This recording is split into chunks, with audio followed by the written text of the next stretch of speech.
Hey guys, welcome back with me again in this channel. On today's tutorial, I'm going to show you how you can make a heart shape transitions on CapCut. So here, what you need to do is add the main clip that you want, then add a white overlay that you can find on the CapCut stock videos. Click on add and adjust the durations as you like. I'm going to go with 0.3 seconds. Now add 2 keyframes.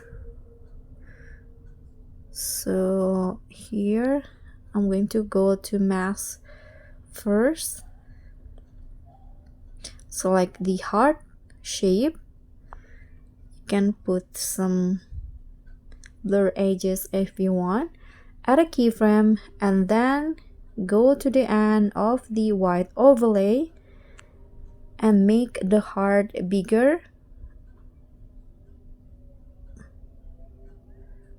like this, and you can see the result by playing it. Okay, so that's the heart shape transition.